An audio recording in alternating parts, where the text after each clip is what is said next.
93% of streams and rivers in urban environments are unsafe for swimming. 93%. You know, I grew up out in West Auckland here, and I used to go and catch eels with my brother down in the creek, down the bottom of our property. I'm not sure if there's still eels there these days.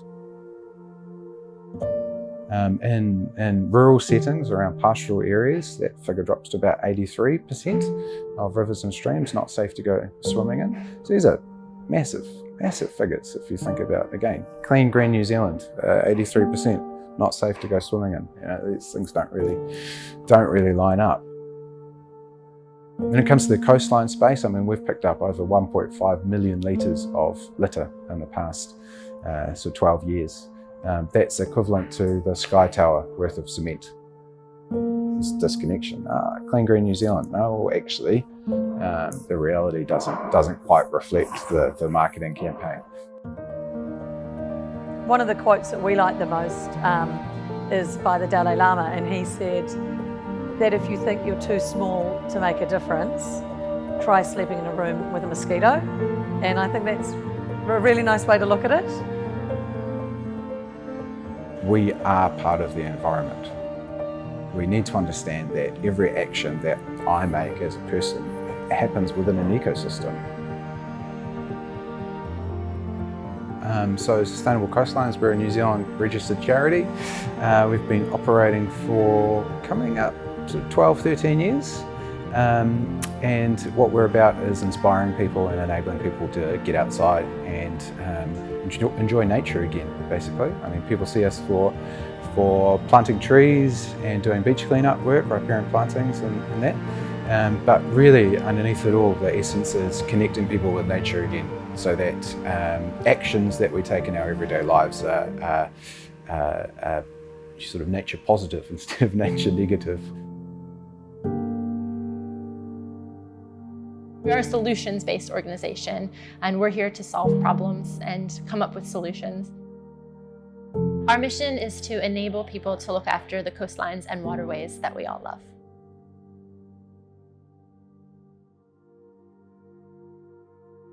So that kind of involves rolling our sleeves up and doing beach cleanups, doing riparian tree planting, and then I think most importantly, educating people about plastic pollution. And basically we're all just ocean lovers. It's important for our culture, it's important for our fun, our well-being, for our kai.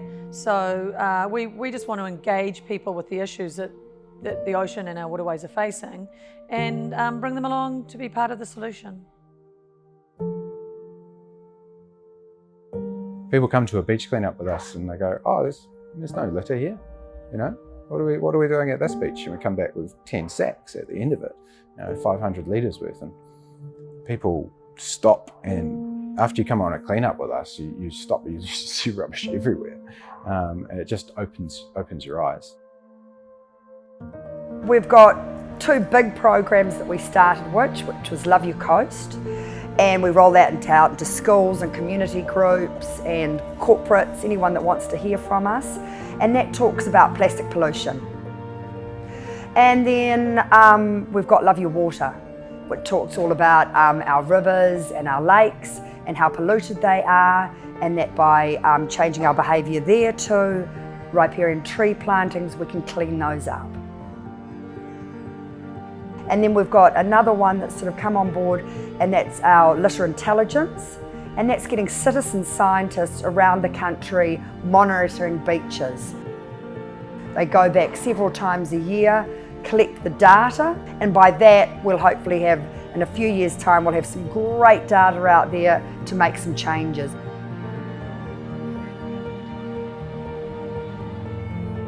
It's getting out, connecting with nature, realising that you love the beach, and when you love it, you want to look after it. When 5 million of us work together, or 7 billion of us work together and think about those things and are conscious of our actions, then we actually will have an impact.